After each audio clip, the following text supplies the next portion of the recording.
She gave up $1 billion inheritance just to know if he loved her. She secretly funded his criminal empire when it was days from collapse. She buried the evidence, paid the lawyers, moved the money, and never told him where it came from. He thought he built it alone. He was wrong. And tonight, at his own wedding, in front of every crime boss and politician on the West Coast, he let his new bride pour red wine down the front of her dress and laughed. He had no idea what was walking through those doors behind her. If you're watching this right now, hit that like button and drop a comment with the city you're watching from. I want to see exactly how far this story has traveled. Now stay with me, because this is only the beginning. The dress cost $4,000. Vivienne hadn't bought it to impress anyone. She hadn't bought it to compete with Scarlett Monroe's undoubtedly obscene bridal gown, or to make Damian Blackwood second-guess the last 3 years of decisions that had slowly, methodically destroyed what they'd built together. She bought it because Charlotte had called her at 7 in the morning 6 weeks ago, voice low and tight the way it got when she was scared, and said, "You need to be there, Viv. Not for him, for yourself. You need to close this door properly, or it'll haunt you for the rest of your life." Charlotte had always been the only honest person inside the Blackwood orbit, which was saying something, considering the orbit in question contained federal judges, sitting senators, and men who made problems disappear in ways that never showed up in police reports. Vivienne stood in front of the mirror in the hotel suite 2 hours before the reception and looked at herself for a long time. Ivory silk, fitted through the waist, simple. No jewelry except the small gold earrings her mother had left her, the only piece of Holloway gold she'd kept when she'd walked away from everything else. She looked composed. She looked like a woman who had moved on. She'd spent 4 months practicing that particular expression in mirrors across 3 different cities, so she knew how to hold it even when something behind her sternum was pulling in the opposite direction. She was 34 years old.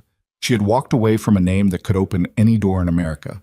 She had married a man in a courthouse in Reno with 2 strangers as witnesses because he'd said, "I don't need a show. I just need you." She had believed him. She had built a life around that belief the way you build a house around a load-bearing wall, carefully, and with the total conviction that the wall will hold.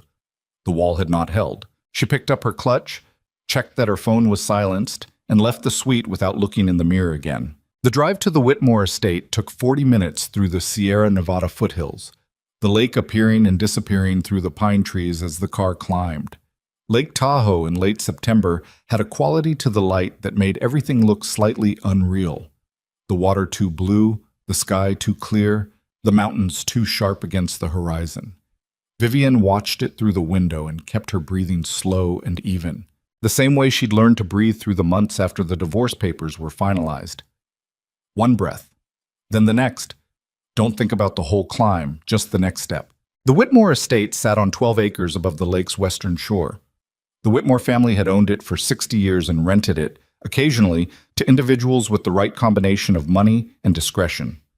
Damian Blackwood had both in quantities that most people couldn't conceive of. The security presence alone, men in dark suits positioned at intervals along the stone wall that bordered the property, told you everything you needed to know about the kind of gathering this was. These weren't wedding guests. Half of them were protection details for people whose names you recognized from either the Forbes list or a sealed federal indictment, depending on which circles you ran in. Vivienne's car was waved through after a man with a tablet checked her name against a list and looked at her face a second longer than necessary. She didn't react. She'd been looked at that way her whole adult life, the careful, evaluating look that men gave women they were trying to categorize, trying to figure out where the threat was or wasn't. She'd learned young that the most powerful thing you could do in response was give them nothing back. Inside the gates, the estate grounds were lit with thousands of warm lights strung between the trees, the kind of effortless elegance that actually costs an enormous amount of effort and money. Round tables with ivory linens, an orchestra playing something Baroque near the East Terrace, staff moving through the crowd with trays of champagne and crystal flutes. Everything was beautiful and precise and deliberately overwhelming, the aesthetic of a man who had started with nothing and needed the world to see how far he'd come. Vivienne knew that aesthetic intimately. She'd watched it develop in real time across 10 years of marriage. She accepted a glass of champagne she didn't intend to drink and moved through the crowd with the careful, deliberate pace of someone who knows they're being watched and refuses to give the watchers anything interesting. She recognized faces. Tony Massaro, who ran operations across the Nevada-California corridor and had shaken her hand 36 times over the years at events exactly like this one, turned and looked at her with an expression she couldn't read, somewhere between pity and professional assessment. She nodded at him. He looked away first. Charlotte found her near the rose garden at the edge of the terrace, appearing suddenly at her elbow the way she'd always had a talent for doing. Quiet, quick, dark-eyed and sharp in a midnight blue dress that made her look older than 27. "You came," Charlotte said. The relief in her voice was real, and it pulled at something in Vivian's chest. "You asked me to." "I know. I wasn't sure you would." Charlotte looked at her with the particular intensity she'd had since childhood, the kind of gaze that sorted people into categories instantly and without apology. "You look good." "Charlotte, I mean it. You look like yourself. You haven't looked like yourself in years." She paused. "He doesn't know you're here yet. I didn't tell him. I didn't expect you to." "Scarlett knows." Charlotte's jaw tightened slightly. "Someone on the guest list talked. She knows, and she's—" She stopped, pressed her lips together. "Just stay near me tonight, okay? I'll make sure you're seated away from the main table." Vivian studied her. "How bad is it?" "She's been performing all week," Charlotte said. "The whole week of events, every dinner, every brunch. She's been telling the story of how she and Damien met to anyone who'll listen. The version where you're—" Another pause, the tightening around the eyes that meant Charlotte was choosing words carefully. "The version where you're not the one who kept the lights on." Something cold moved through Vivian's body. She had known this was possible. She had prepared for it intellectually, the way you prepare for weather you hope won't happen. Knowing it and standing inside it were two different things. "I didn't come here to fight anyone's narrative," Vivian said. "I know you didn't." Charlotte touched her arm briefly. "Just stay with me." They had managed 40 minutes of that before the seating arrangement shifted, and Charlotte was pulled toward the head table by one of Damien's lieutenants, leaving Vivian alone at a table near the east end of the ballroom with a retired federal prosecutor she'd met once and a woman whose name she didn't know who worked in pharmaceutical distribution in the way that people at events like this sometimes did. The ballroom itself was extraordinary, crystal chandeliers, stone floors imported from somewhere European, a ceiling that rose 30 feet and made sound behave differently. The music from the orchestra in the corner filling the space without bouncing, absorbed somehow, intimate despite the scale. 400 people and the room still felt controlled. That was what money bought you, ultimately. Control. Damien was at the center of it the way he was always at the center of things. Not loud, not performing, but present in a way that made the room orient around him. He was 6'2", dark-haired, and had a face that cameras and artists both struggled with because it didn't hold still in memory. In person, he was striking and specific.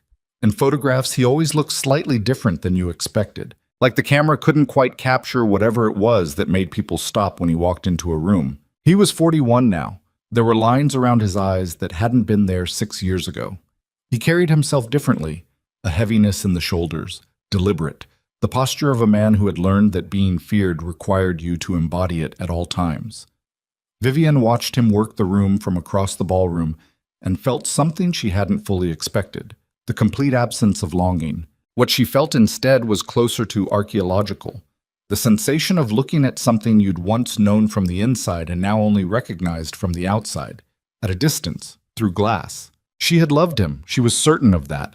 She had loved him fully and without reservation in the way that you can only do it when you're young enough to believe that love is load-bearing by itself. She was not that young anymore. Scarlett Monroe arrived at the center of the ballroom at 8:15 in a gown that had probably required 3 fittings and a structural engineer. She was 32 and had the particular beauty of a woman who had worked hard at it and won.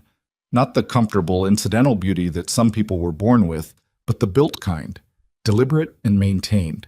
Dark hair, warm olive skin, a smile that she deployed like a tool. She moved through the room with the certainty of someone who had decided that she had already won and was simply waiting for the rest of the world to catch up. Vivian had seen photographs.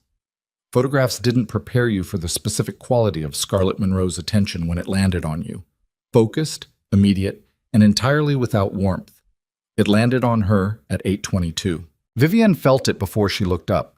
A particular shift in the texture of the room, the way attention moved in a crowd when something was about to happen. She had been in enough rooms like this one, had witnessed enough power moves in enough ballrooms and boardrooms and quiet back offices to recognize the shift. She set down her glass. Scarlett was moving toward her through the crowd, and she was not alone. She had two women flanking her. Friends, maybe, or the type of women who attach themselves to power the way pilot fish attach to sharks.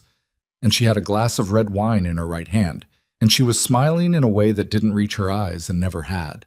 The crowd noticed. Of course it did. 400 people with the social antennae that came from living at this level of visibility and danger.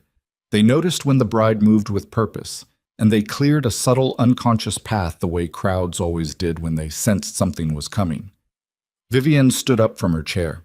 That was her first decision of the evening, and she made it deliberately, refusing to be caught seated, refusing to give anyone the image of her looking up from a position of disadvantage.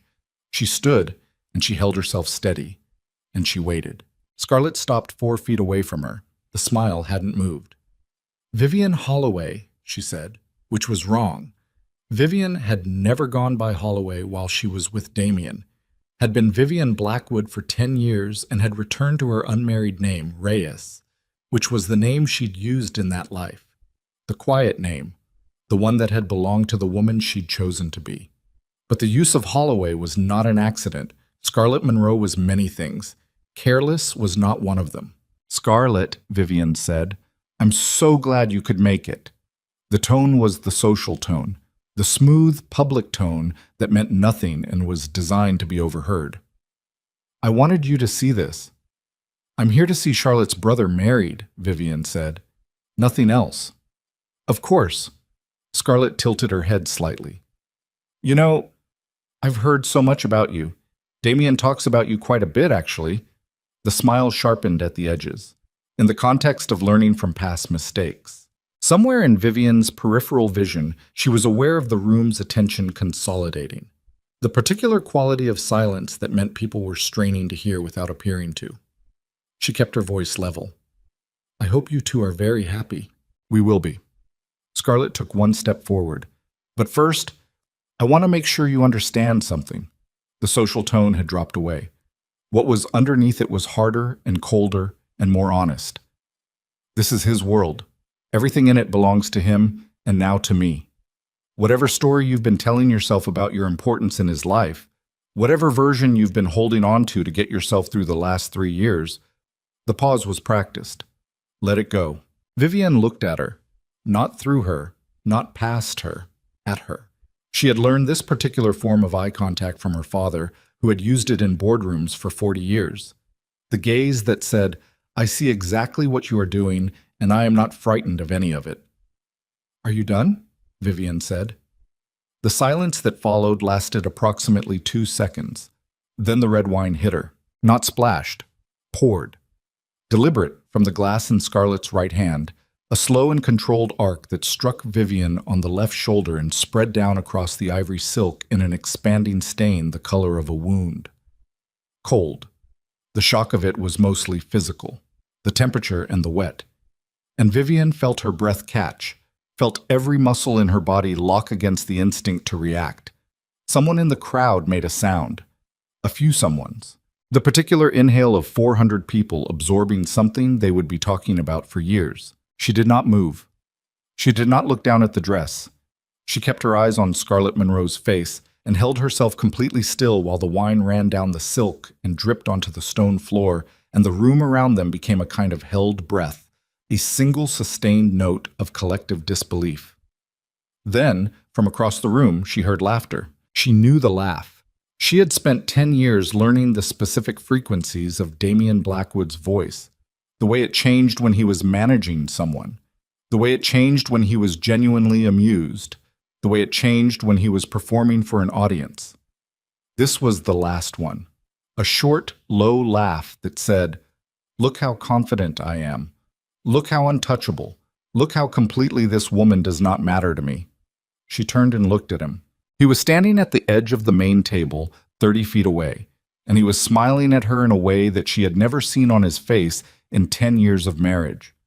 Not cold, not angry, just absent. As if she were someone he'd met once at a party and barely remembered, as if the 10 years and the sacrifice and the things she had done that he would never fully understand had already been revised in his mind into something smaller, something that didn't demand acknowledgement. The smirk held for 3 seconds. Then he turned away and resumed his conversation with the man beside him. Vivian stood in the spreading wet of the ruined dress and understood something that she hadn't fully understood until this moment, despite knowing it intellectually for 3 years. There was no door here to close. There was no final scene, no resolution, no closing of a chapter. He would never give her that. He was constitutionally incapable of it, not from cruelty, but from a more fundamental limitation. He could not see what he had cost her because doing so would require him to see what she had actually been, and that would mean dismantling an entire architecture of self-belief that his empire was built on. She would have to build the closure herself. She reached down and picked up her clutch from the table. She was going to leave. She had decided this clearly and completely, in the way she made all her real decisions. Not quickly, but absolutely, the way a door closes and locks. She was going to walk out of this ballroom with whatever remained of her dignity, which was, she thought, quite a lot more than the room currently credited her with. She had taken 2 steps toward the nearest exit when the doors on the north side of the ballroom opened. Not the main entrance. The secondary doors, the ones that led in from the motor court, the ones that would normally be used by staff. They opened, both of them, simultaneously, which required people standing at each door waiting for a signal, and the signal had apparently just been given. 2 men came through first.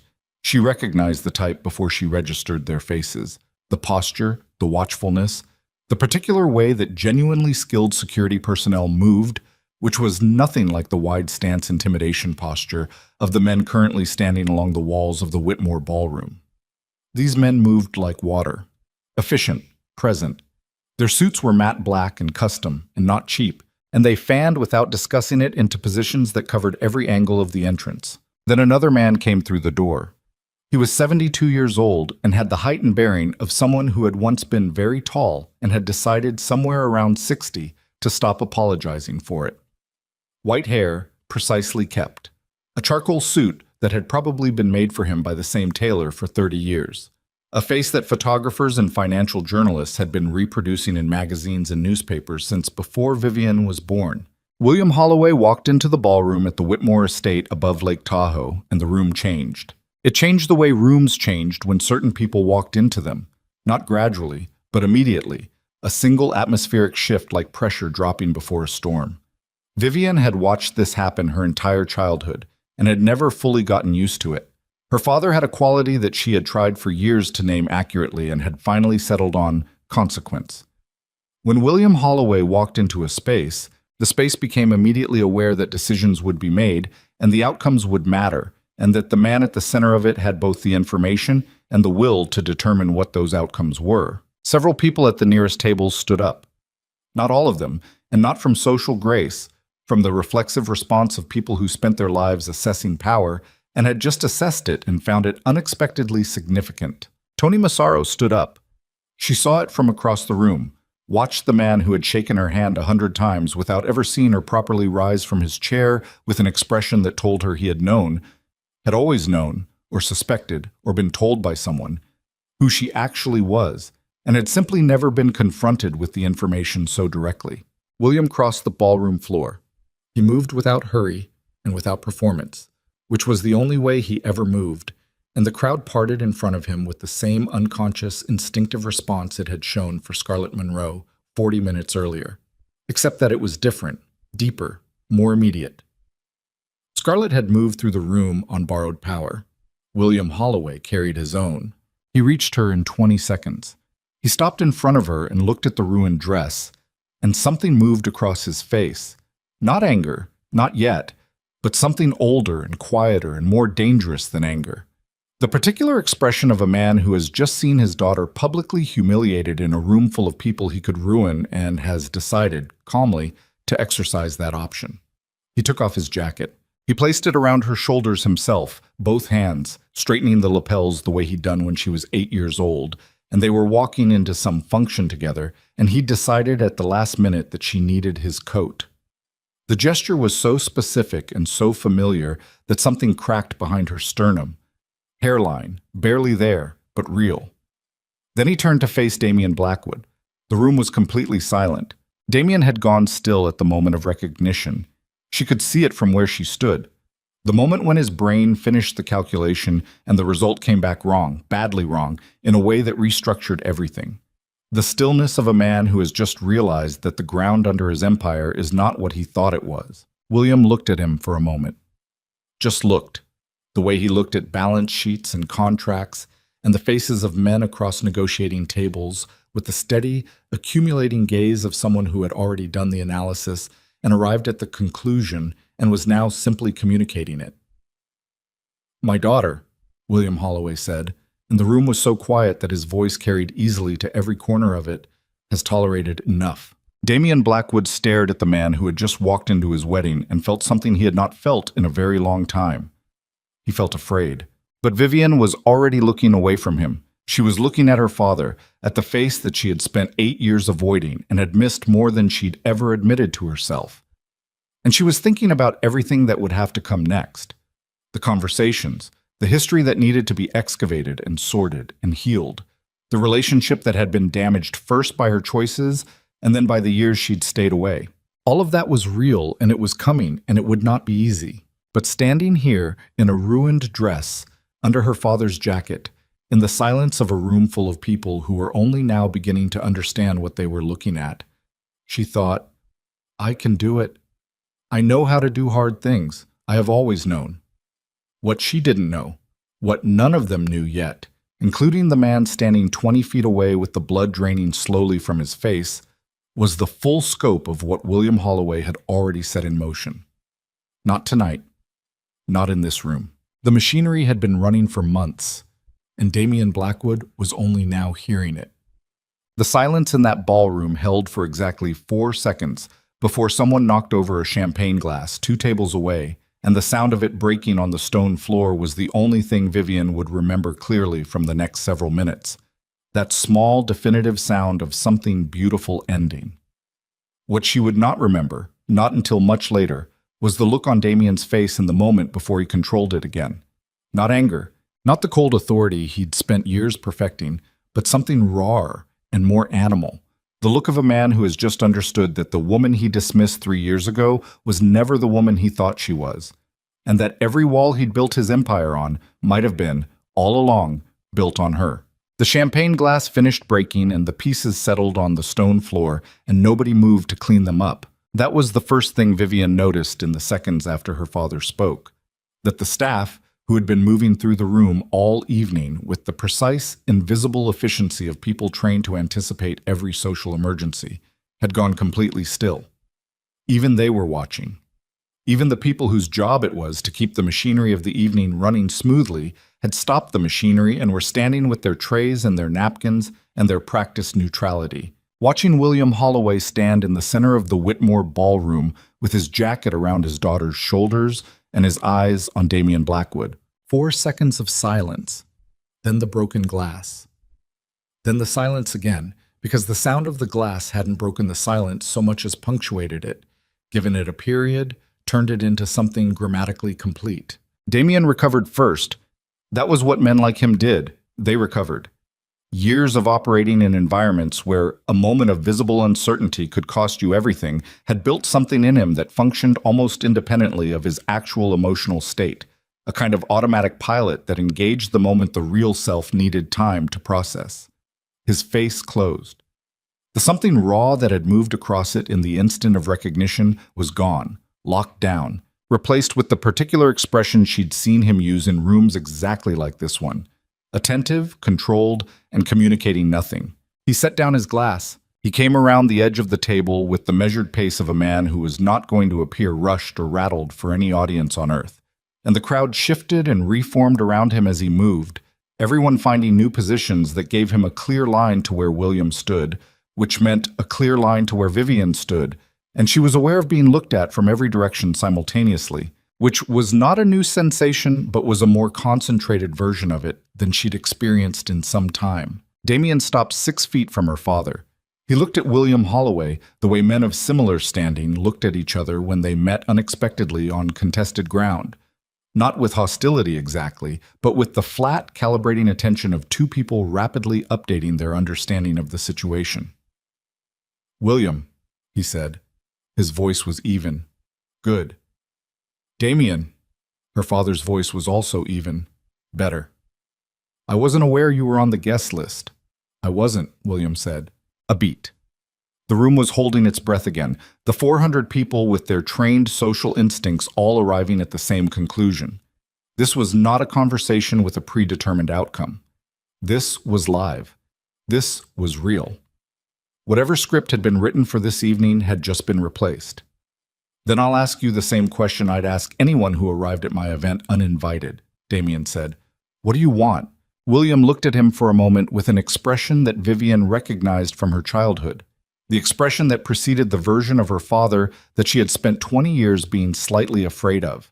Not the public version, not the boardroom version, but the version that emerged when someone had done something that crossed a line William Holloway had drawn and hadn't announced and wouldn't negotiate about.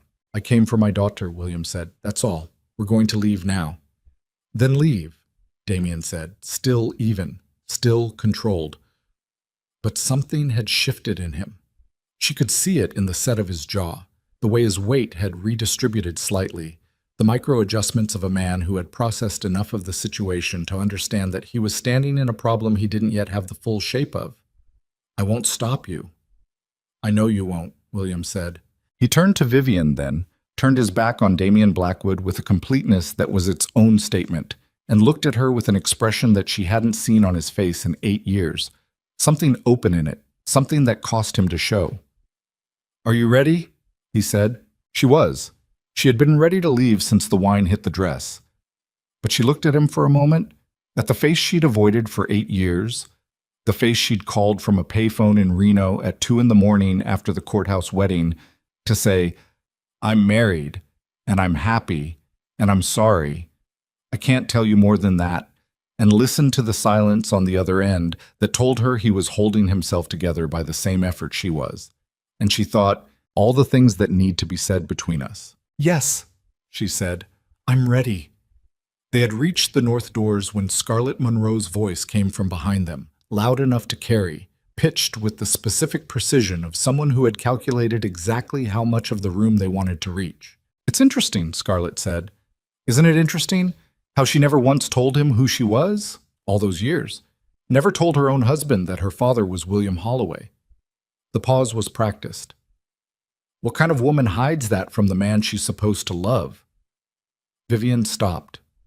Her father's hand found her arm, not restraining, just present, the way it had found her arm when she was a child and something was happening that he wanted her to wait out rather than react to. She didn't turn around. "Keep walking," William said quietly. She kept walking. Behind her she heard Damien's voice low and close to Scarlett's ear, something she couldn't make out, and then Charlotte's voice from somewhere across the room, sharp and clear. "Enough. That's enough, Scarlett." Me moten. And then the doors were in front of her, and the night air was on her face, and the sound of the ballroom receded behind her as the doors swung closed, and she was standing on the stone steps of the Whitmore estate with her father beside her and the lake visible below through the trees, black and still under a sky that had too many stars. She stood there for a moment and breathed. "Did you know?" she said. "Before tonight. Did you know what she was going to do?" "No," William said. "I knew you'd been invited. Charlotte called me 3 weeks ago." He paused. "She was worried about you." "She didn't tell me she was calling you." "She knew you wouldn't come if you thought I was involved." That was true. She stood with it for a moment, feeling its specific weight. The way people who loved you sometimes made decisions around you rather than with you, because they'd correctly assessed that you would refuse the help if offered it directly. "Come with me," her father said. "My car is at the east gate. We can talk at the house. I have a place on the North Shore. We don't have to—" He stopped. "Try it again. We don't have to settle everything tonight. We just have to get you out of here." She looked at him, at the careful, contained way he was presenting this. Not demanding, not assuming, offering the option with both hands open, which was not how William Holloway typically operated, and told her more about what the last 8 years had cost him than any conversation probably would. "Okay," she said. "Okay, let's go." They were at the east gate, the security team moving in quiet formation around them, when the ballroom doors opened again behind them, and she heard footsteps on the stone. Quick, deliberate, the stride of someone who had made a decision fast and was executing it before they could unmake it. She knew the stride. She stopped, and her father stopped beside her, and they both turned. Damien came across the stone terrace alone. No security behind him, no lieutenants. Just him, moving with the contained urgency of a man who had looked at the situation from every angle in the space of 3 minutes, and arrived at a conclusion that required him to do something he would not ordinarily do, which was pursue. He stopped 10 feet away. He looked at her, not at her father, at her. "Vivian," he said. She waited. "Is it true?" he said. "What he said? My daughter. You're—" He stopped. Something moved across his face that wasn't the controlled nothing he'd shown the room. "You're William Holloway's daughter." "Yes," she said. The word landed, and she watched him absorb it. Watched the specific process of a very intelligent man restructuring a fundamental assumption, which involved a sequence of micro-expressions that moved across his face too quickly for most people to track, but that she'd had 10 years to learn to read. Disbelief first. Then the rapid calculation. When? How? For how long? What does this mean? Then something older and slower and harder to identify. "Why?" he said. It wasn't quite a question, the shape of a question without the inflection. "Because I needed to know if you loved me," she said, "or if you loved what I could give you." The silence between them had a texture. She could feel it. "And now you know," he said. "I've known for a while," she said. His jaw moved. He looked away from her, toward the lake, toward the tree line, the involuntary gaze shift of someone who needs a moment before they can trust their own face again. When he looked back, his expression was different, harder. She recognized this version too, the version of Damien that appeared when he'd been cornered and had decided that the best defense was to find the nearest structural weakness in whoever had cornered him and apply pressure to it. "You lied to me," he said, "for 10 years. You lied about who you were." "I didn't lie," she said. "I didn't tell you my last name. I told you everything else. You were the daughter of one of the most powerful men in America, and you kept that from your own husband. That's not a detail, Vivian. That's what?" She heard the edge in her own voice and didn't pull it back. "Go ahead. Say what it is. You've been deciding what I am for the last 3 years anyway. Finish the sentence."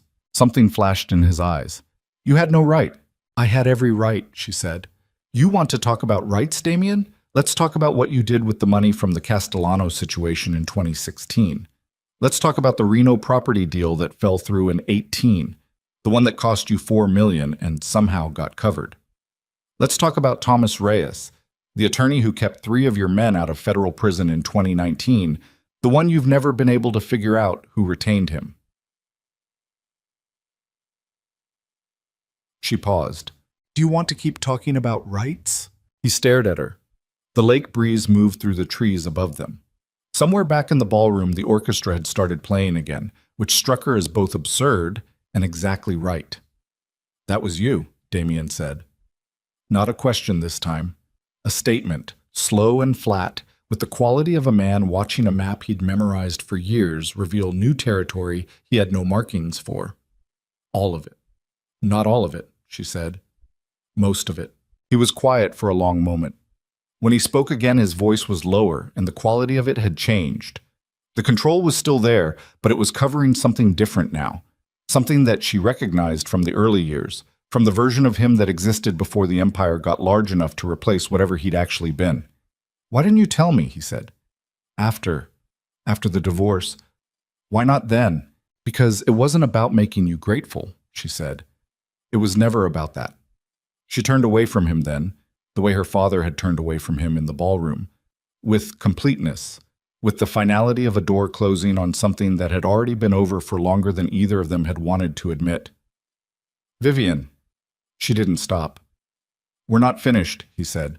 "Yes, we are," she said, and meant it completely, in a way she hadn't been able to mean it until tonight, until the red wine and the silence and her father's jacket and the look on Damien Blackwood's face when the ground fell out from under him. "We've been finished for a long time." Her father's hand found her elbow, and they walked through the east gate together, and the security team closed in around them, and the stone wall of the Whitmore estate passed on either side, and then they were on the road, the car doors closing, and she pulled her father's jacket tighter around her shoulders and didn't look back. She didn't need to. Inside the estate, Damien Blackwood stood on the terrace for 40 seconds after her car pulled away, alone, facing the gate, his hands at his sides and his face showing nothing. Then he turned and walked back toward the ballroom, and the expression he put on as he reached the doors was the right one. Composed, authoritative, giving nothing away. He pushed through the doors. The room was wrong. He felt it the moment he crossed the threshold, the specific temperature change of a social environment where something had shifted while the host was absent. Conversations that stopped a half beat too late. Eyes that moved away too quickly. The body language of 400 people who had spent the last 15 minutes reaching conclusions about what they'd witnessed and hadn't finished revising them yet. Tony Massaro was at his elbow before he reached the main table. "We need to talk," Massaro said. Low, close, the voice of someone who needed to be overheard by no one. "Not tonight," Damien said. "Tonight," Massaro said. "Now, my table."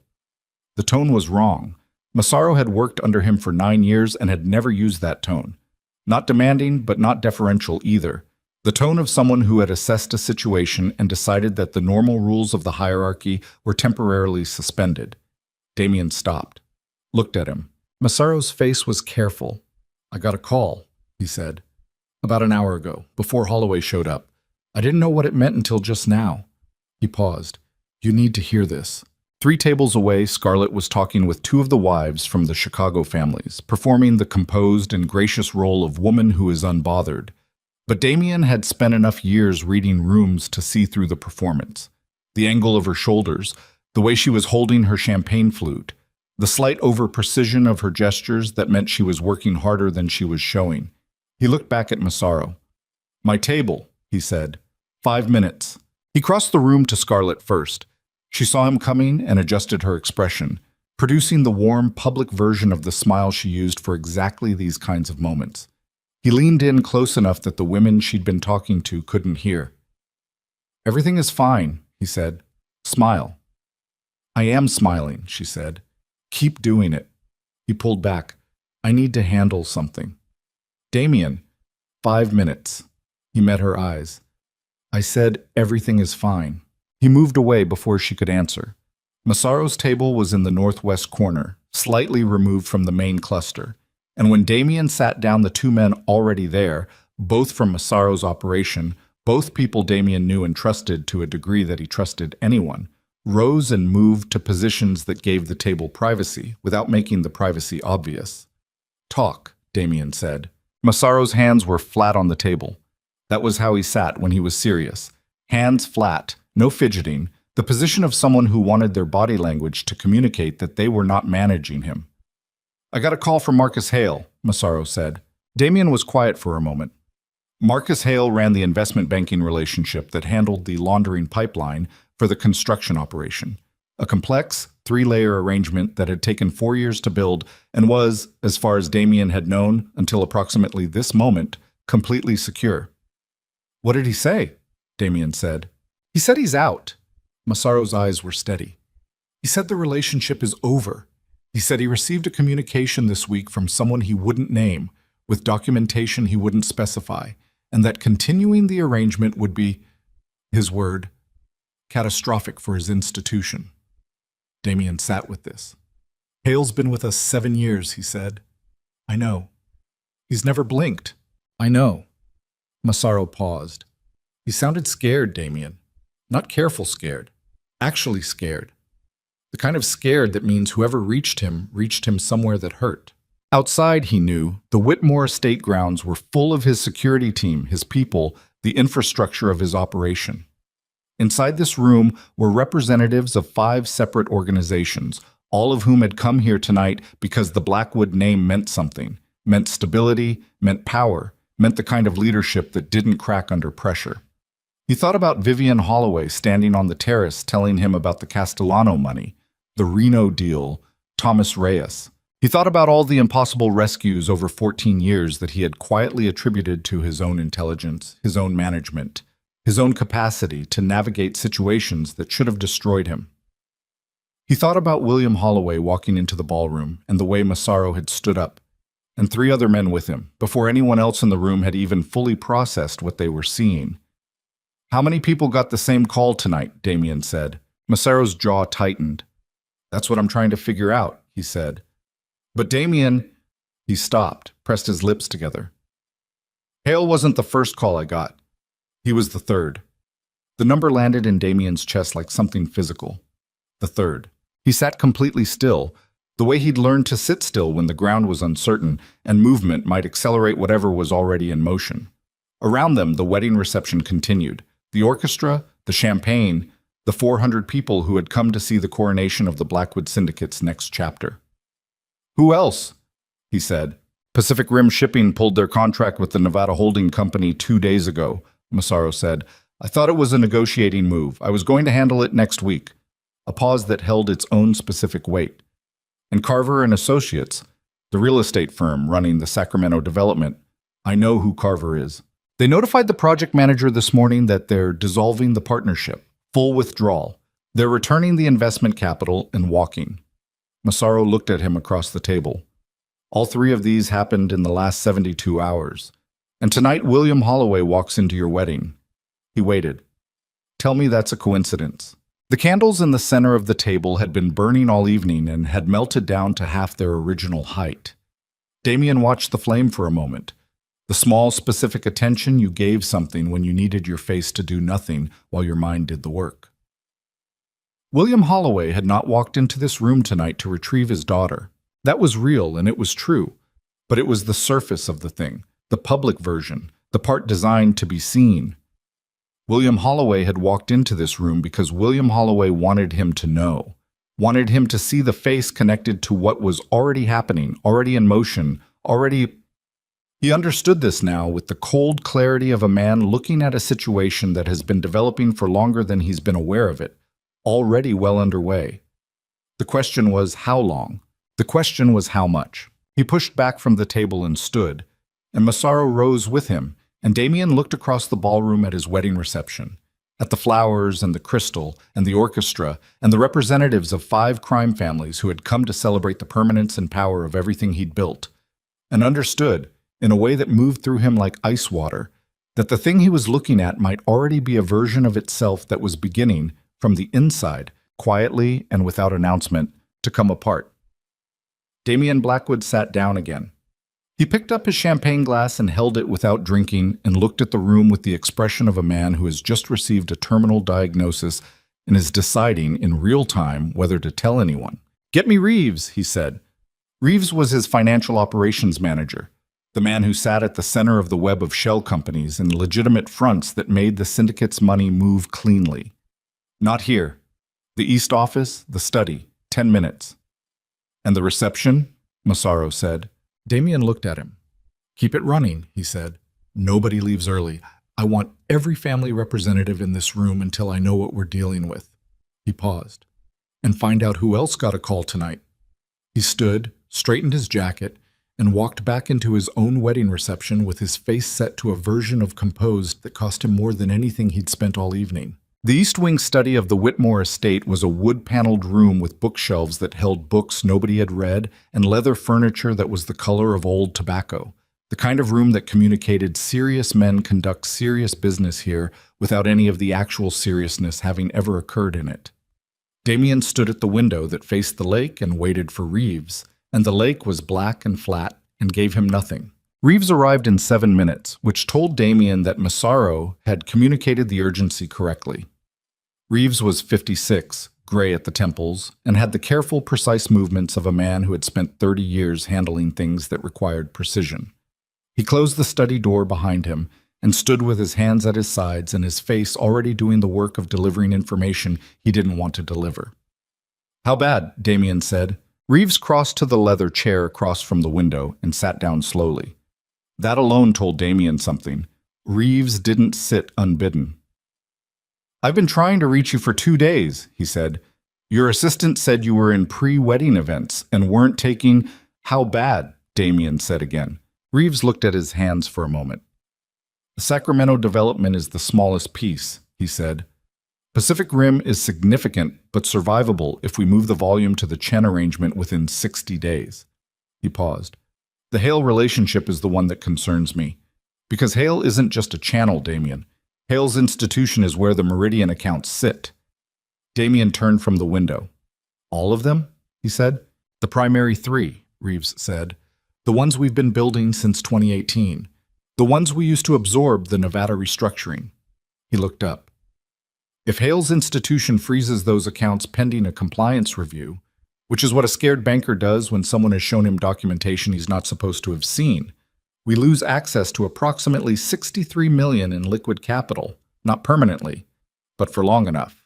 Long enough for what? Damien said, though he already understood the answer. Long enough for anyone watching to notice, Reeves said. Long enough for the Chicago families to ask questions about the quarterly distributions. Long enough for the Nevada operation to miss 2 payroll cycles. He paused again. Long enough for Caruso to make a move. Marcus Caruso ran the East Coast operation, the only organization of comparable size and reach to the Blackwood Syndicate, and had been watching Damien's Western expansion with the patient, calculating attention of a man waiting for the precise moment when intervention would be most effective and least costly. Damien stood very still for a long moment. Who reached Hale? He said. I don't know yet. Who reached Pacific Rim? I don't know. Carver and Associates? Same answer. Reeves's voice was careful. But Damien, 3 separate relationships, 3 separate industries, all severed within 72 hours, all citing compliance concerns and unnamed documentation. He looked at him steadily. Someone coordinated this. Someone with enough reach across financial, shipping, and real estate sectors to pull 3 separate levers at the same time without any of them knowing about the others. A pause. That's not a competitor. That's not Caruso. Caruso doesn't operate in those circles. The lake was still visible through the window, black and patient. No, Damien said. It's not Caruso. He thought about William Holloway standing in the ballroom with his hands at his sides, turning his back on him with the completeness of a man who had already finished what he came to do and was simply collecting his daughter on the way out. The timing of it, the deliberateness of it, the public nature of it, hadn't been about humiliating him. Damien understood that now with a clarity that felt like something cracking open behind his sternum. It had been a message. I want you to know it's me. I want you to see my face so that every time something else falls away, you know exactly whose hand is on it. He had walked into that ballroom to be seen, and Damien had let him walk out. Get me everything on William Holloway's financial relationships, he said. Everything public, everything we can get to tonight. I want to know which institutions, which sector relationships, which channels he's got influence over. He paused. And get me Scarlett. Reeves rose without another word and moved to the door, and Damien turned back to the window. And for the first time in approximately 9 years, he was aware of the specific sensation of being in a room and not knowing what the shape of the next hour looked like. He had built the syndicate in large part on the skill of reading situations ahead of their resolution, of being 3 moves forward while other people were still on the first. The sensation of being behind was unfamiliar and had a physical quality to it, a tightness in the chest that he didn't want to examine too carefully. Scarlett arrived 4 minutes later, still in the bridal gown, still in the performance mode she'd been running all evening, but the performance was wearing thin at the edges in the way that things did when the effort of maintaining them had gone on too long. She closed the door and looked at him and dropped the smile. What's happening? She said. Sit down, he said. I'd rather stand. Scarlett, his voice was flat. She sat. He didn't move from the window. He told her about the 3 relationships, Hale, Pacific Rim, Carver. In the clipped, factual way he relayed operational information, watching her face as he did. She had intelligence. That was one of the things that had distinguished her from the beginning. She was fast, she processed quickly, and she didn't waste his time with emotional responses to information that called for analysis. He'd valued that. He'd told her so, early on. Now he watched her face as he talked and saw the intelligence working, and also saw something underneath it that he hadn't seen before or hadn't let himself see. A particular quality of attention that was slightly too focused on the wrong details. She asked about the Hale account first. The Meridian accounts? Are those the ones that feed the Nevada payroll? Among other things, he said. So if those freeze, the Nevada operation feels it within 30 days, he said. Yes, she nodded slowly. Her hands were in her lap, folded. And Holloway is behind this. Almost certainly, she nodded again, looked at her hands. So Vivian's father, she stopped. Something moved across her face. How long do you think this has been in motion?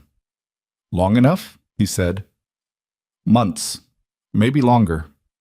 Months? She absorbed this. So, before the wedding? Yes. She was quiet for a moment. When she looked up, her face was doing something he couldn't immediately read. And Vivian, she said. Did she know? Is she part of it? He thought about Vivian on the terrace, the specific quality of her voice when she said I've known for a while, the completeness with which she'd turned away from him. No, he said. This is her father's operation. She's not involved. Scarlett's jaw moved slightly. You sound very certain of that. I am. Based on what? Her voice had a new edge in it, something underneath the surface question that he didn't have time to excavate right now. Based on knowing her? Because it turns out you didn't know her at all. You didn't know who her father was. You didn't know where half your operating capital came from for the first 6 years. The edge sharpened. How confident are you actually in your ability to read Vivian Holloway? He looked at her across the room. What are you doing? He said. I'm asking a question. You're doing more than that. Scarlett stood up. The bridal gown made the movement awkward, and she didn't seem to care, which was itself a signal. Scarlett always cared about all of it, the way she looked and moved and was perceived at all times. The not caring meant something real was showing. I want to know the exposure, she said. I want to know exactly how bad this is, because I came into this with a clear understanding of what the arrangement looked like. And if that understanding is outdated because of decisions made before I had the information to make my own... The arrangement, he said. She stopped. The word had landed wrong. He could see it. The slight widening of her eyes. The fractional pullback of someone who has said more than they intended. That's an interesting word, he said, and his voice had gone very quiet, which was the version of his voice that made the people who knew him well go still. For a marriage. I didn't mean... What did you mean? The silence between them was a different texture than the one on the terrace with Vivian. That one had been built of history, of the specific weight of 10 years wearing down to their essential shape. This one was newer and colder, and was assembling itself in real time from material he was only now picking up and examining. I'm going to ask you something, he said, and I need you to tell me the truth. She held herself very still. How long have you known who Vivian Holloway's father was? The pause before she answered was less than a second. A professional would have missed it. Damian Blackwood was not a professional. He was a man who had spent 20 years reading rooms and people and the space between words. I found out 2 months ago, she said. Someone in the Chicago organization mentioned it. They'd done research on your background, the early years of the syndicate. I didn't think it was relevant. You didn't think it was relevant, he said. I didn't think that the woman who had apparently been financing my operation for 6 years was the daughter of one of the most powerful financial figures in America. His voice was still quiet, still flat. You didn't think that was relevant. I didn't know about the financing, she said. I only knew about the family connection. And you didn't tell me. Her chin came up slightly. You were already past it. The marriage was over, the divorce was finalized, you were... She stopped. The composure was fraying at the edges in a way he'd never seen on her face before, which was instructive. I made a judgment call. Based on what? Based on the fact that it didn't change anything between you and her. Based on... She stopped again. And then, in a voice that had dropped to something lower and more honest than anything she'd said to him in the 4 years he'd known her, based on the fact that if you'd known, you might have gone back to her. The room was very quiet. Outside the door, distantly, the orchestra was still playing. The wedding reception was still happening. 400 people were still eating and drinking and watching the clock and waiting for the bride and groom to return. Damien looked at Scarlett Monroe in her $4,000 wedding gown in the leather and wood study of the Whitmore estate and understood, with the particular clarity that came from exhaustion and shock and the specific quality of late-night honesty, exactly what he was looking at. She had known. 2 months ago, which meant before the final wedding preparations, before the guest list was finalized, before the invitations went out, before someone had given Charlotte the idea of inviting Vivian, before any of the public pieces of this evening had been assembled. She had known who Vivian was. She had calculated the risk. She had decided the risk was manageable. And she had decided all of this without telling him, which meant that in the architecture of her version of this marriage, there were rooms he didn't have access to and decisions she'd reserved the right to make without him. He had thought he was entering a partnership. He had been entering a version of the same arrangement he'd had with Vivian, but inverted. Where Vivian had hidden her identity to give him something freely, Scarlett had hidden her knowledge to protect something she was taking. "Get out," he said. She blinked. "Damien, go back to the reception," he said. "Smile, perform. Do whatever you need to do for the next hour to make this look like what it's supposed to look like." He turned back to the window. "We'll discuss the rest later. There is no later if Holloway is dismantling the syndicate. Scarlett," he said her name with a finality that stopped her mid-sentence. "I will handle the syndicate. That's what I do. Go back to the room." She left. He heard the door close and stood at the window and looked at the lake and thought about a night in 2011.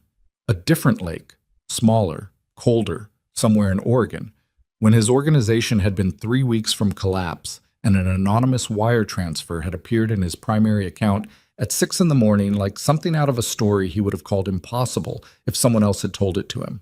He had been 26 years old, and he had sat in the dark looking at the number on his phone, and he had felt, what? He had felt saved.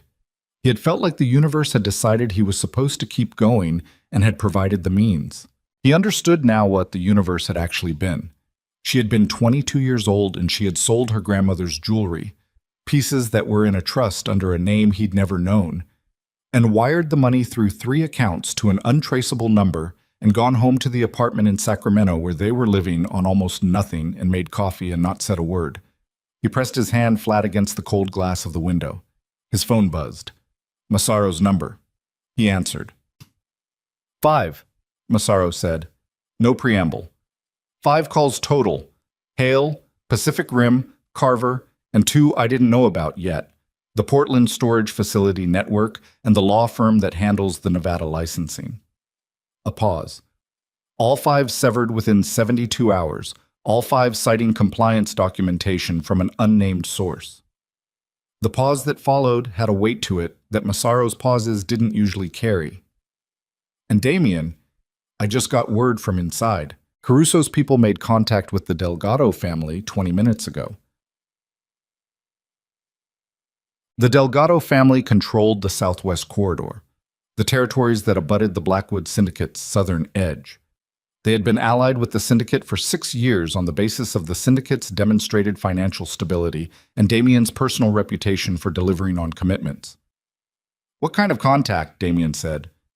The kind, Massaro said carefully, where Caruso is asking whether the Delgados are open to a conversation about alternative arrangements. Damien stood at the window of the Whitmore Estate East Wing study, with the ruins of his wedding reception audible through the wall, and the lake, black and patient outside the glass, and the knowledge assembling itself in his chest with the cold, unstoppable logic of water finding the lowest point. That William Holloway had not merely pulled 3 levers in the last 72 hours, he had pulled 5. And the 5th lever, the contact with the Delgado family, meant that whoever was advising William Holloway on the structural vulnerabilities of the Blackwood Syndicate understood not just the financial architecture, but the political one, the alliance network, the precise pressure points that would cause the whole construction to begin reorienting toward whatever looked most stable. Someone had given William Holloway a map, a complete, detailed, internally accurate map of everything Damien had built. And there was only one person outside the syndicate's inner circle who had ever had access to all of it, the financial structure, the alliance relationships, the legal arrangements, the names and institutions and pressure points. Because she had built half of it herself, in the years before he'd been large enough to need people whose only job was to know these things. He took his hand off the glass. He stood very still in the dark study and understood that the woman he had dismissed, publicly humiliated, and turned his back on tonight had given her father not just the means to dismantle what he'd built, but the precise instructions for doing it in the sequence that would hurt most and leave him with the least room to recover.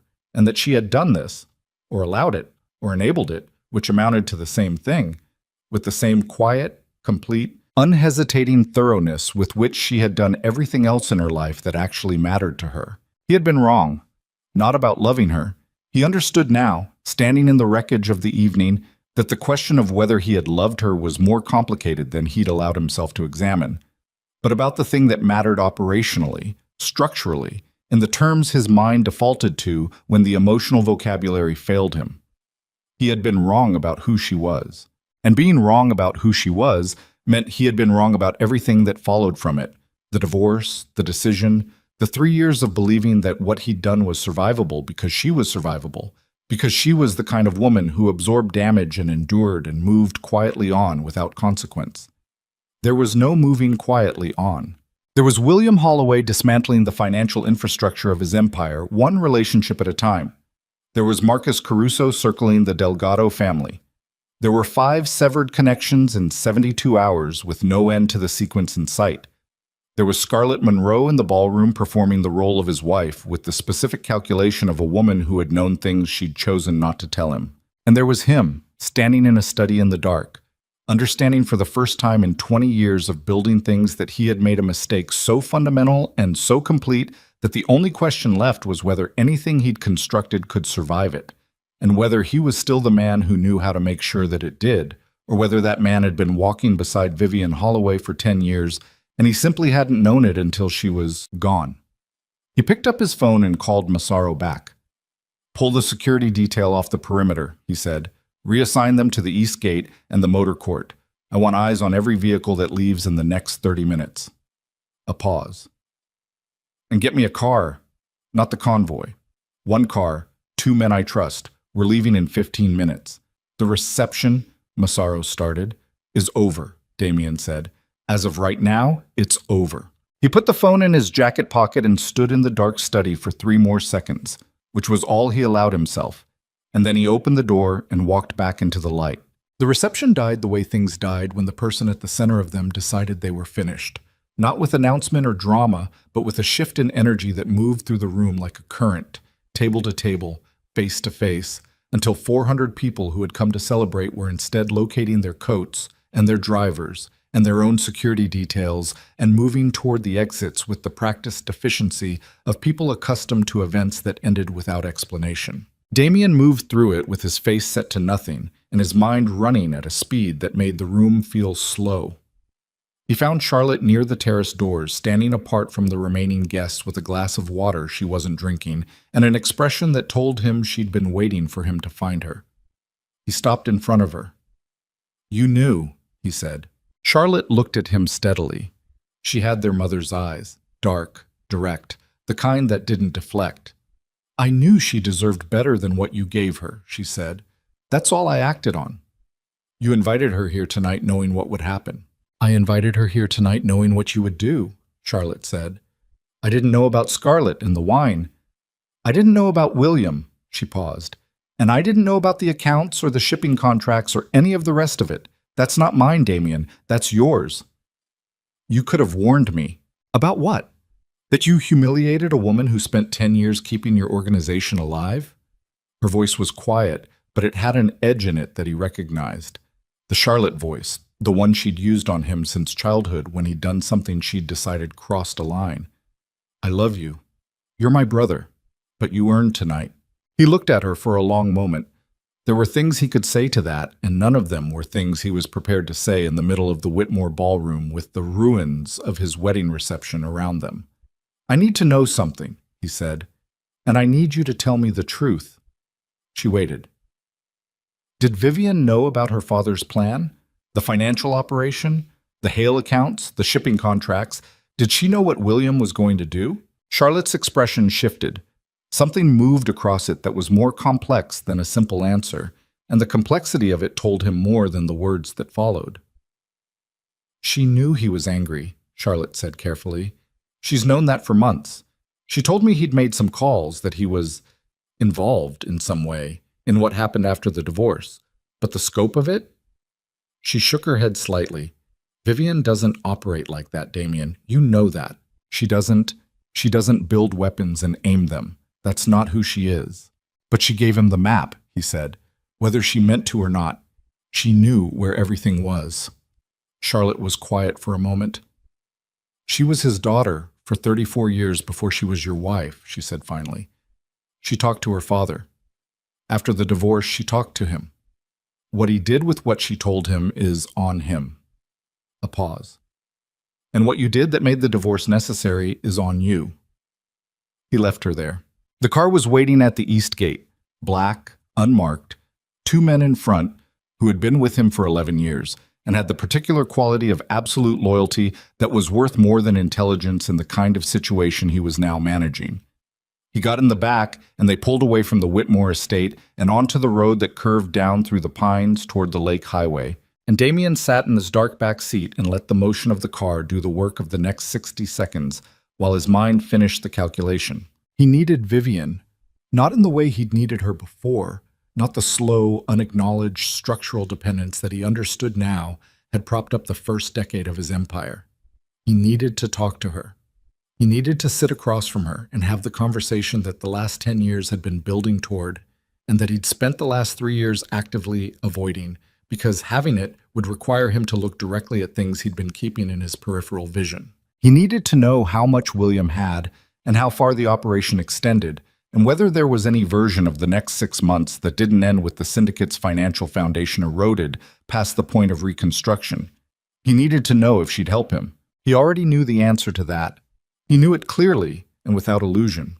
But he was going to ask anyway, because he was a man who had built 20 years of power on the conviction that every door had a combination, and that the right question asked the right way at the right moment could open things that looked permanently sealed, and because, underneath the operational calculation, underneath the strategic assessment, in a place that he'd been refusing to examine since the moment he walked back into the ballroom after their conversation on the terrace, there was something that was not strategic at all.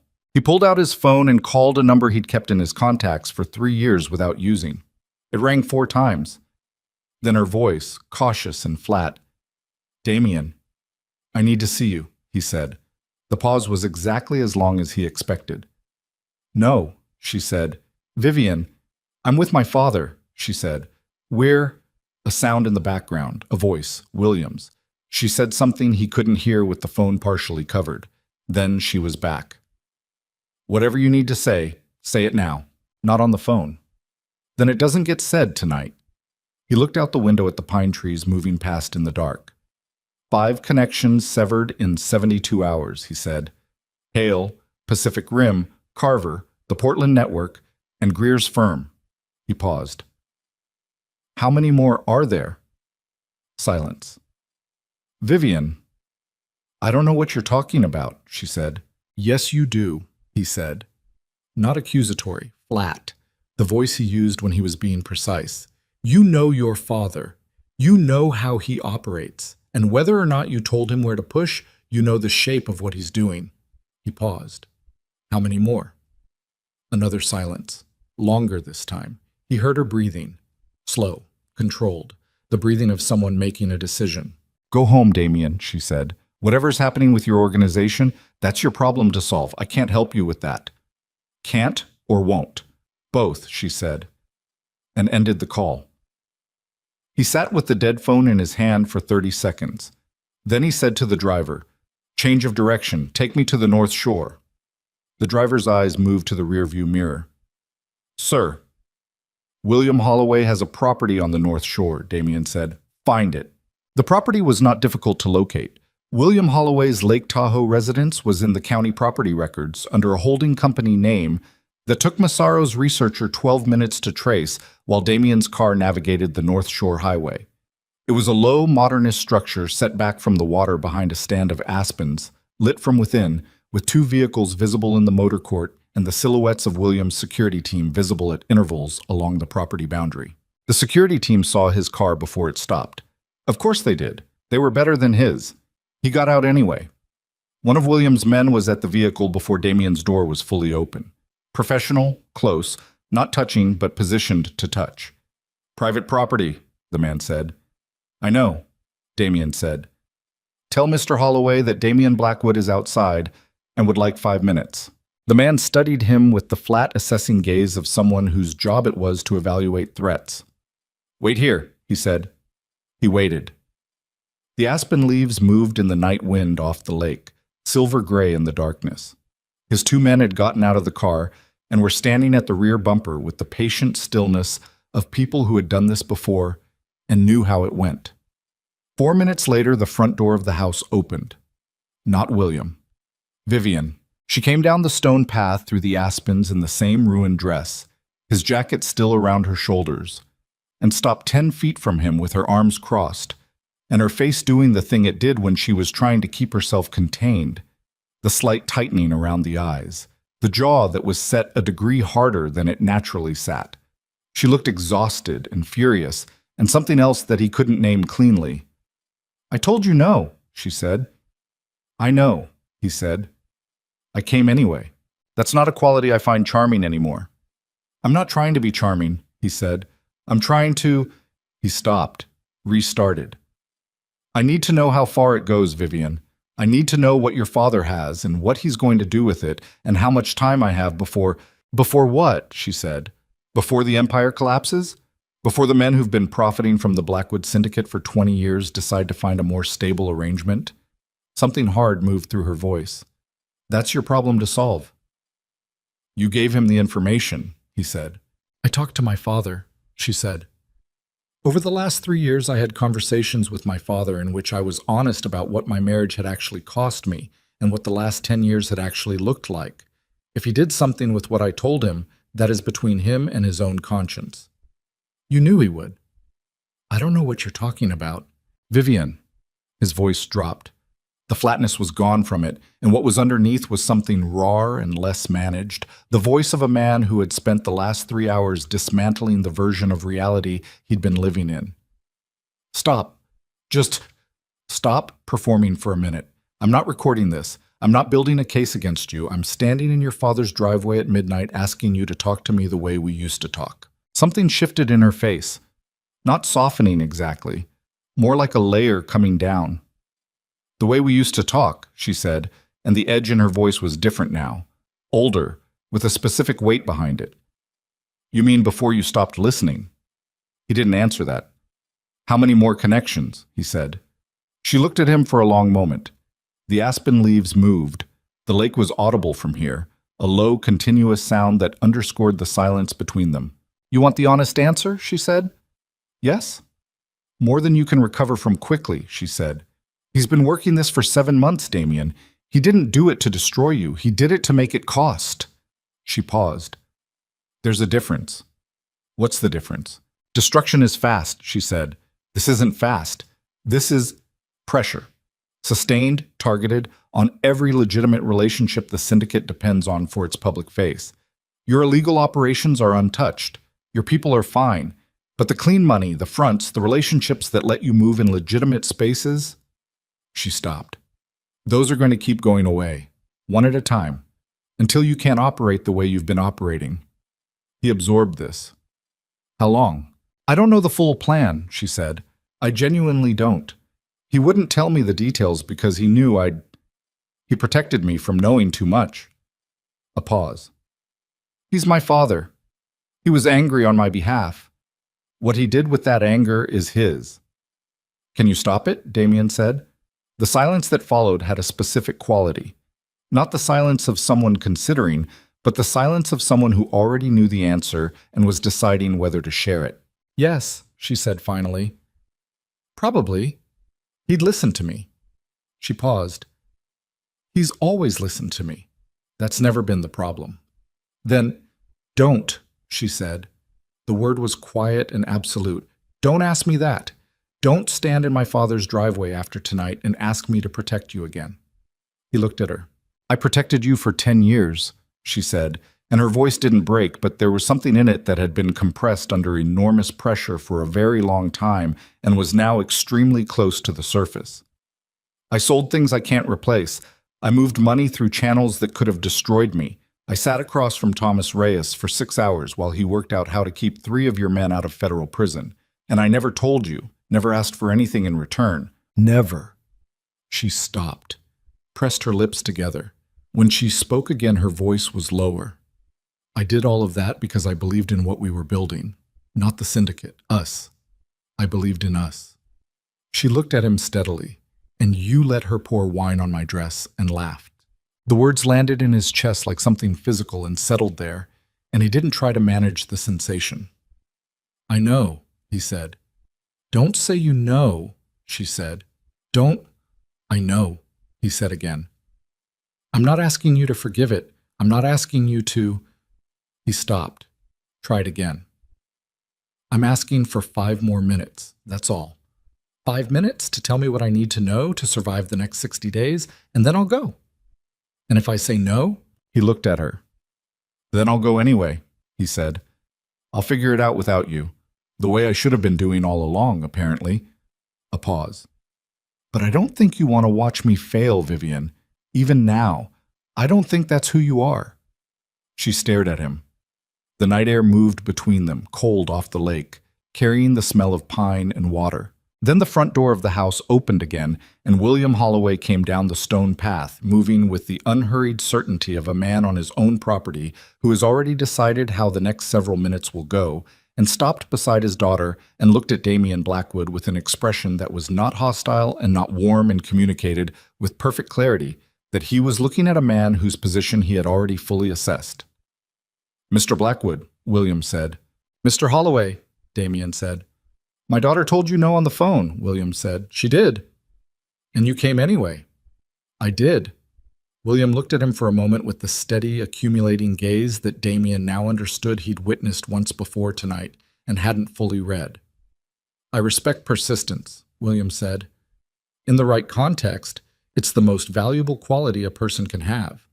He paused. This is not the right context. I understand that, Damian said. I'm asking anyway. Something moved through William's face. Not respect exactly, but a recognition of something. He glanced at Vivian beside him. A look passed between them that Damian couldn't read. 5 minutes, William said.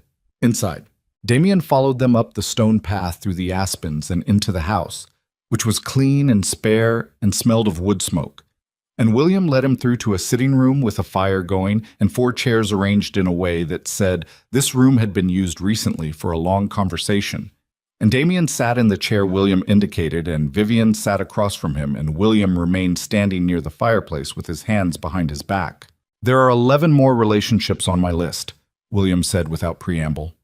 3 banking institutions, 2 shipping networks, a construction licensing board in Nevada, a lobbying firm in Sacramento, and 4 individuals, lawyers, 1 accountant, whose relationships with your organization create the legal buffer that keeps your name off certain documents. He looked at Damian steadily. I've been building these relationships for 40 years. I reached out to all of them within the last 7 months. They've all agreed to sever. Most already have their internal processes underway. He paused. I'm telling you this because Vivian asked me to be direct with you, not because I owe you transparency. Damian sat with this information and let it settle into its full shape. 11 more. With the 5 already gone, 16 total.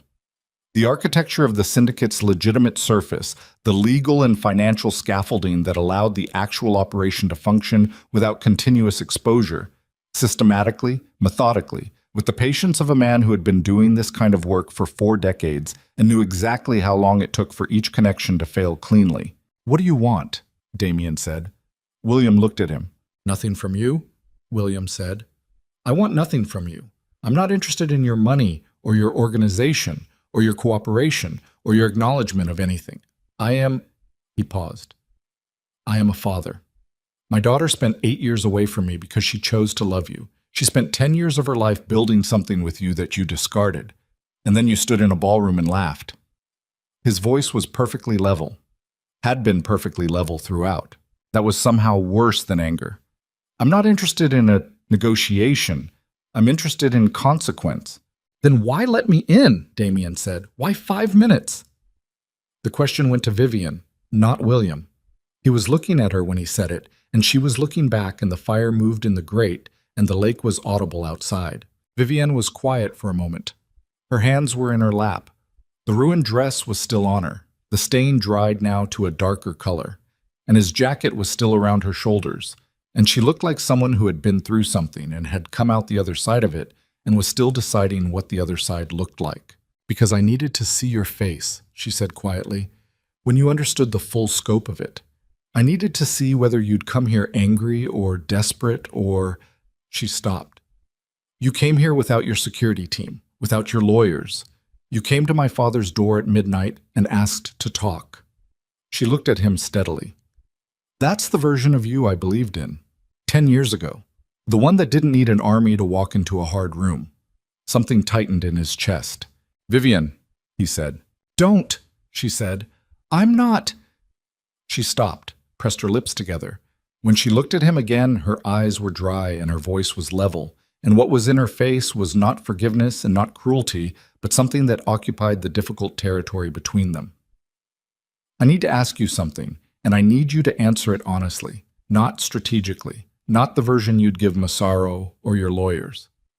She paused. Did you love me? During those 10 years, the real version, not the one you've been telling yourself since the divorce. Did you love me? The fire moved. The lake sound came through the walls. Damien looked at Vivian Holloway across the sitting room of her father's house, with William standing at the fireplace and the ruins of the evening assembled around them. And the question sat between them like something that had been waiting a very long time to be asked in a room where both of them were finally too tired to deflect it. He opened his mouth. And his phone rang. Massaro.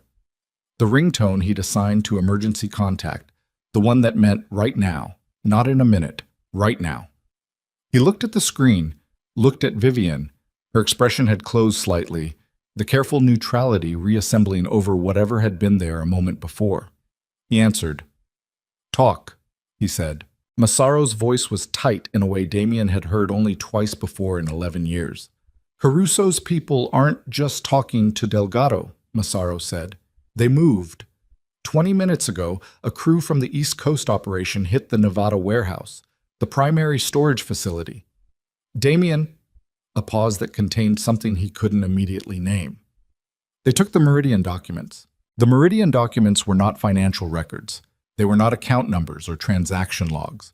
They were the paper archive, physical, undigitized, maintained in analog form precisely because analog was harder to intercept, of every significant decision the Blackwood Syndicate had made in the last 14 years. Names, dates, arrangements. The kind of documentation that, in the wrong hands, was not a financial liability but a criminal one. How? Damien said. Someone gave them the access codes, Massaro said. The warehouse codes. The security rotation schedule. Another pause. Damien, the only people with that information are internal. Damien stood up. Vivian was watching his face. William had straightened at the fireplace. Who knew the schedule? Damien said. On the current rotation? Massaro said. 6 people. Me, Reeves, the 2 facility managers, your personal assistant. A pause so weighted it had its own gravity. And Scarlett, you gave her the emergency access codes 3 months ago when she started managing the... Damien ended the call. He stood in the sitting room of William Holloway's lake house, with the phone in his hand and the fire at his back and the specific total silence of a man who has just understood the full shape of the thing he's been standing inside. And Vivian was watching him with an expression that had changed again. Not closed now, but open in a way that looked almost like grief. The expression of someone watching a person they once loved arrive at a conclusion that cost them everything, and being unable to look away from it. He put the phone in his jacket pocket. He didn't move for a moment, didn't speak. The fire in the grate was the only sound in the room, and it was a small, indifferent sound, the sound of something burning without awareness of what it was consuming. Vivian was still watching him, and William had taken 1 step away from the fireplace and stopped, reading the room the way men of his experience read rooms, accurately and without the need for explanation. "Scarlet," Vivian said. Not a question. "The warehouse," Damien said. His voice was flat in a way that had nothing to do with control and everything to do with the specific numbness that descended on a person when the information they'd just received was large enough that the emotional response to it was still several seconds behind the cognitive one. Caruso's people hit the Nevada warehouse. They took 14 years of physical documentation. He paused. Someone gave them the access codes and the security rotation. Someone internal. He looked at her. "She had the codes. I gave them to her 3 months ago." Vivian absorbed this. He watched her do it. The same rapid, quiet processing he'd watched across 1,000 conversations. The way she received information and held it and turned it over and found its edges before she said anything about it. It was one of the things he'd valued most about her, and had stopped noticing sometime around year 6 when he'd stopped noticing most things about her. "You need to go," she said. "I know." "Not back to the estate," she said. "You need to go to Nevada, tonight. Whatever is in those documents." She stopped, looked at her father briefly, then back at him. "If Caruso has them, and he moves before you can—" "I know what it means," he said. "Then go." She stood up from the chair. The ivory dress moved around her, the dried wine stain dark against the silk, and she looked at him with an expression that he was going to carry with him for a long time. Not soft, not forgiving, but present in a way that the last 3 years hadn't been. The expression of someone who had not stopped caring about a person even while correctly and completely removing them from her life. "Go handle your organization. Go deal with Scarlet. Go figure out what Caruso has and what he's going to do with it." She paused. "That's your life, Damien. Go live it." "The question you asked me," he said, "before the call." She shook her head slightly. "It doesn't matter now." "It matters," he said. "The answer matters." She looked at him steadily and said nothing. "Yes," he said, "I loved you. Not the way I should have, not the way you deserved, but yes." He held her gaze. "I need you to know that I know the difference." The fire moved. The lake was outside, patient and dark, doing what it had always done. "Go," she said quietly. "Please." He went. The drive to Nevada took 3 hours and 40 minutes, with the driver pushing the car as fast as the mountain highway allowed. Damien sat in the back seat in the dark, and did not sleep, and did not look at his phone except twice. Once to tell Massaro he was coming, and once to send a single message to a number he'd had for 4 years and never expected to use this way. The message contained 6 words. He put the phone face down on the seat beside him and watched the mountains pass in the dark, and felt the specific, grinding exhaustion of a man who has spent a night running calculations and has finally arrived at the one that doesn't have a clean solution.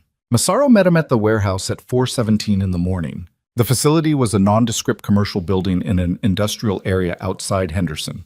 The kind of building that looked like it stored climate-controlled equipment or pharmaceutical inventory, which was the purpose it officially served. The security shutters were intact. The locks hadn't been forced. Whoever had come through here had come through the front door with the right codes, at the right moment in the rotation, and had known exactly which room to go to and exactly what they were looking for. Professional, targeted. The kind of operation that required months of intelligence gathering from inside the organization. Massaro was standing outside the facility with 2 men and an expression that Damien had never seen on his face in 11 years, which was the expression of someone who had spent the last 4 hours re-examining everything they thought they knew about their own operation. "How long?" Damien said. "To plan this?" 6 months minimum, Massaro said. "The access codes change every 90 days. She would have needed the most recent rotation, which means she got it within the last—" He stopped, recalculated. 3 weeks. "What's in the documents they took?" Damien said. Massaro looked at him. "The Carrington arrangement," he said. "The offshore restructuring from 2019. The Nevada licensing process. The real one, not the public record." He paused. "And the Bellamy Agreement." The Bellamy Agreement was a document that existed in 2 physical copies and no digital form, which was a deliberate choice made in 2017 when Damien had reached an arrangement with a sitting federal judge regarding the disposition of 3 separate cases involving members of his organization. The judge was still sitting. The arrangement was still active. The document contained both their signatures. If Marcus Caruso put that document in front of the right people, the judge was finished. And if the judge was finished and decided to cooperate with whoever came to talk to him next, the chain of exposure ran directly and without gaps back to Damien. He's not going to use it as a weapon, Damien said, thinking through it as he said it. Not directly.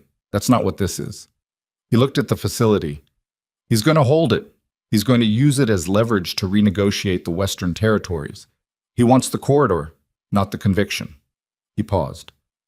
Caruso doesn't want me in prison. He wants me small. Can we get ahead of it? Massaro said.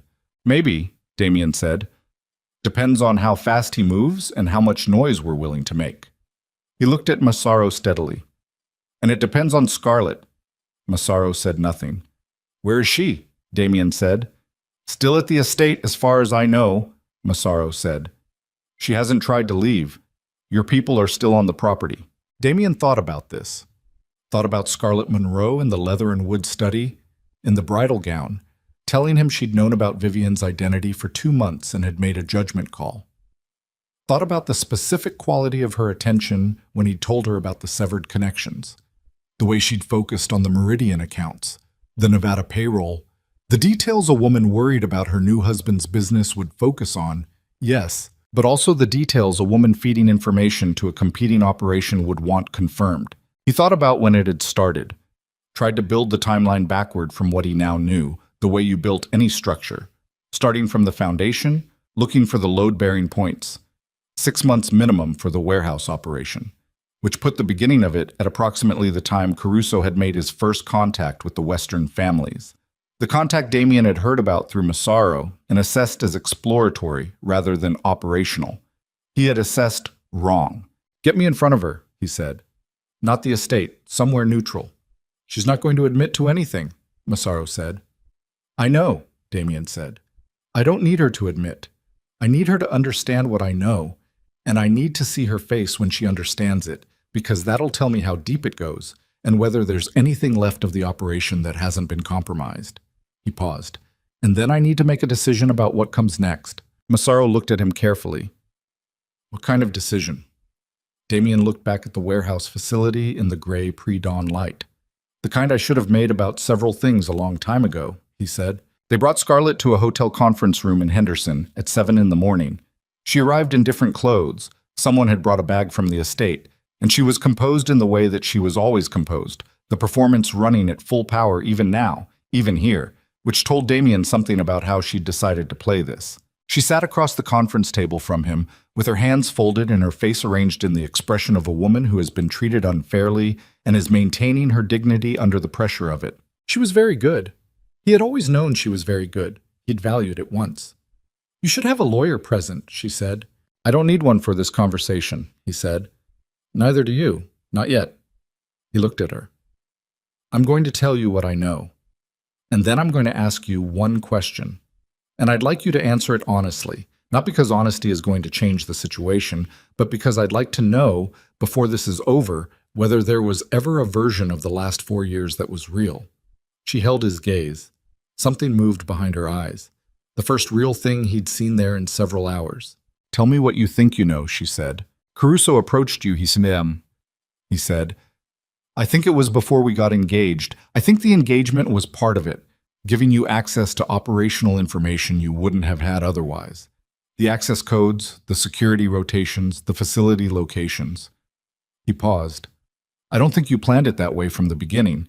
I think Caruso came to you after we were already together and you made a calculation. He looked at her steadily. I think you're smart enough to have made a more sophisticated calculation than pure betrayal. I think you told yourself it was about survival, about positioning, about making sure you had something to stand on if the syndicate destabilized. Another pause.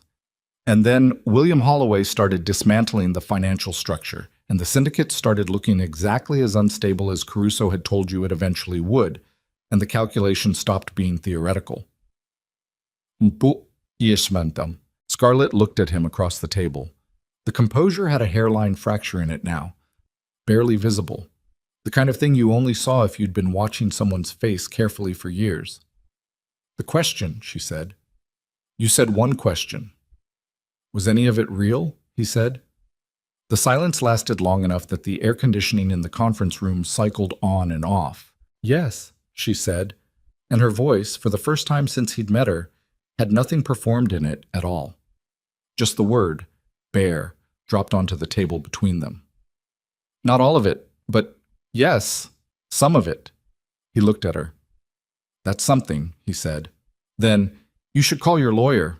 He left her in the conference room and walked out into the Henderson morning, which was already hot with the flat, direct heat of the Nevada desert at 7 a.m., and stood on the sidewalk outside the hotel and breathed the air and felt the exhaustion of the night settling into his body now that the urgency of it was passing.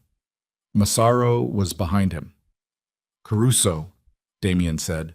Already working it, Massaro said. I reached out to his intermediary at 5 this morning. He's aware, you know. A pause. He wants to talk. Tell him I'll talk, Damien said. On my terms. In my city.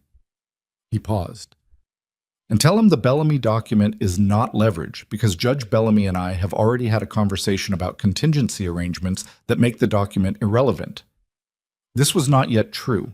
It would be true by end of day because Damien had sent the 6-word message from the car last night, and the judge was a man who understood self-preservation and would respond to the message the way Damien needed him to. Caruso wants the corridor. We'll negotiate the corridor. On terms I can live with. He looked at the flat Nevada sky.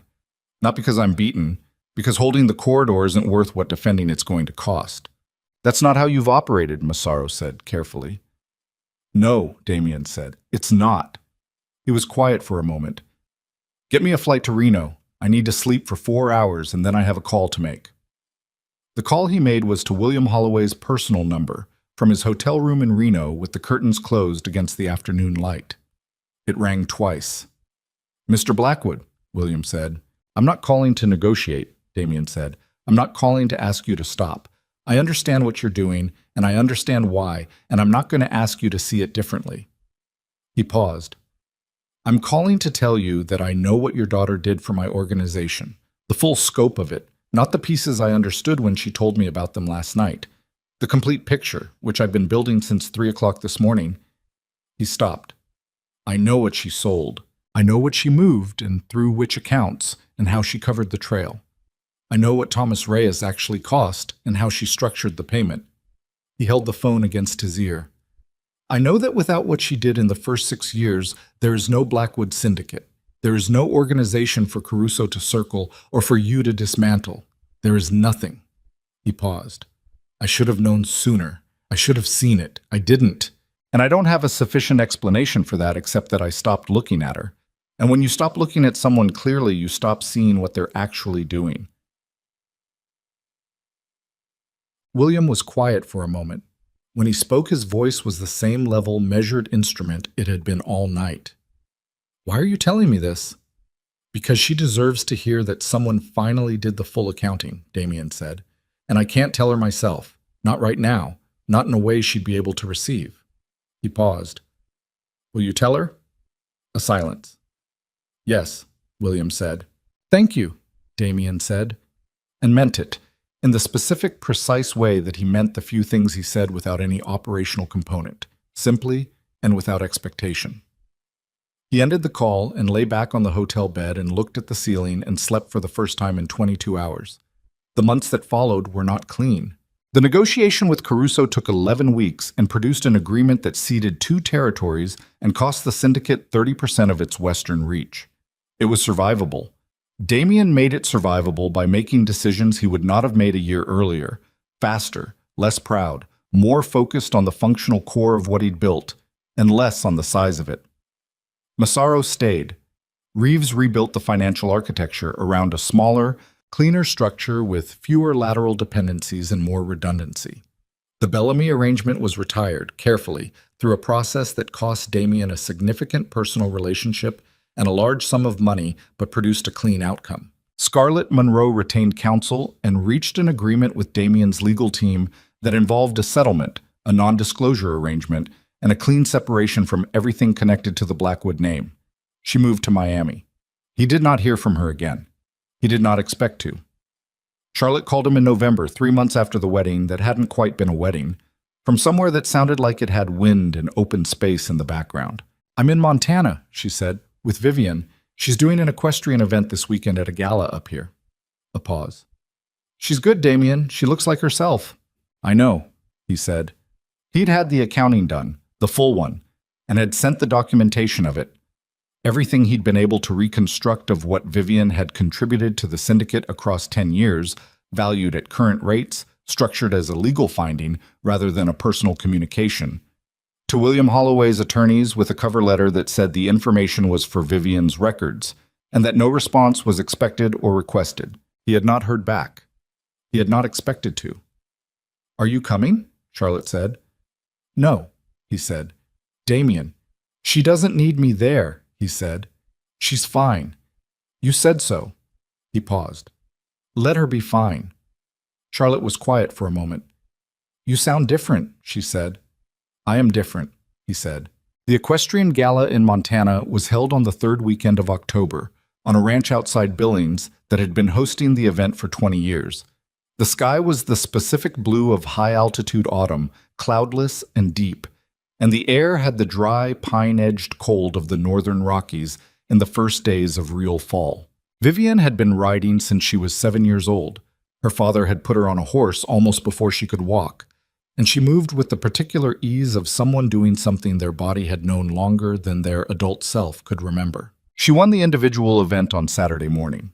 Not dramatically, not by a margin that made people gasp, but cleanly and with the kind of consistency that came from years of practice and the specific, focused calm of someone who knew exactly what she was doing and trusted herself to do it. The people around her at the event were people from her actual life, people who knew her as Vivian, who valued what she was rather than what she was connected to, who had no knowledge of or interest in the Blackwood Syndicate or the Lake Tahoe wedding or any of it. She stood near the fence after the morning event with a cup of coffee going cold in her hand and her hair loose from the braid it had been in during the ride. And she was talking to a woman she'd known from the Montana circuit for 3 years about the woman's daughter's first season competing, and she was laughing at something the woman said, genuinely. The specific laugh that came up from somewhere real and not from the social processing center. Her father was across the field, talking with the ranch owner, and she could see him from where she stood. The upright figure, the white hair, the attentive quality of his listening. And the sight of him produced the particular warmth that had been rebuilding itself between them, slowly and imperfectly, since the night at the lake house. It was not a fully repaired thing. She didn't expect it to be, not yet. 8 years was a long time, and the damage was specific and ran in both directions, and the repair work required them both to look clearly at things that were easier not to look at. But they were doing it. They were having the conversations. Her father had told her 2 weeks ago over dinner at his house in San Francisco what Damien had called to say, the full accounting, the documentation, the acknowledgement. He'd delivered it carefully, the way he delivered things that he knew would require her to manage a complicated response. And she had listened and felt something move through her that wasn't satisfaction and wasn't vindication and was closest, she thought, to the sensation of a weight she'd been carrying for a very long time being accurately named at last. It didn't change what had happened. It didn't rebuild what had been dismantled. But it was true, and the truth of it had a value she hadn't expected to feel as clearly as she did. She finished the coffee and handed the cup to a passing volunteer and turned back to watch the afternoon preparation underway in the main arena. The ranch smelled of hay and horses and cold air and the particular quality of Montana autumn that she'd been coming to for 4 years now, and that she thought might be the closest thing she'd found to the feeling of uncomplicated belonging. She was going to be all right. She knew this not as a hope or a promise she was making to herself, but as a functional fact, the kind of thing you knew in your body rather than your mind. She had been through the thing, and she had come out the other side of it, and what she found on the other side was not what she'd expected, which was mostly because she'd spent so long inside the marriage and inside the divorce, and inside the grief of both that she'd lost the ability to imagine what a life that wasn't organized around those things would feel like. It felt like this: cold air and horses and her father across the field, and the sound of the mountains and a laugh that came from somewhere real. Damien Blackwood arrived at the edge of the property at 2 in the afternoon. He did not call ahead. He did not go through Charlotte, who he'd spoken to the previous week, and who had not told Vivian he was considering this, which was a separate conversation he would have with his sister later. He drove himself, alone, one car, no security, and parked on the public road outside the ranch perimeter and stood at the fence line for a long moment looking at the event in progress. He could see her from where he stood. She was near the East Arena talking with two other riders, still in her competition clothes, and she was animated in a way that he recognized from early years. The specific quality of her engagement when she was fully present in a moment, not managing anything, not watching the room, just there. He had not seen her look like that in the last decade of their marriage, and he understood now, standing at the outside of a fence in Montana, that the absence of it had been one of the things he'd refused to look at directly.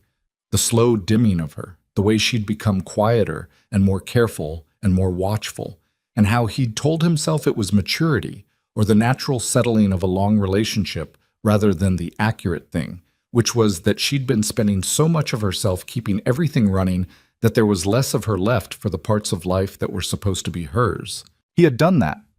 The understanding of it had arrived in pieces over the last 3 months, and each piece had cost him something he didn't have a clean name for. Not guilt exactly, which was too simple, but the specific discomfort of a man who has looked honestly at his own actions and found them to be smaller than he believed himself to be. He stood at the fence for a while. He was not going to go in. He had driven 400 miles and stood at the edge of the property, and he was not going to go in because Charlotte was right, and he had known it when Charlotte said it, and he knew it now more completely than he had then. She didn't need him there. She was fine. She was more than fine. She was standing in a Montana field in the October light, looking like the woman she'd always been before he'd slowly used her up. And the best thing he could do, the only genuinely unselfish thing available to him in this moment, was to let her keep being that.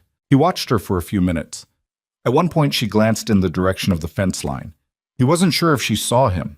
If she did, she gave no sign of it, and after a moment she turned back to the rider she was talking with and continued the conversation. He got back in the car.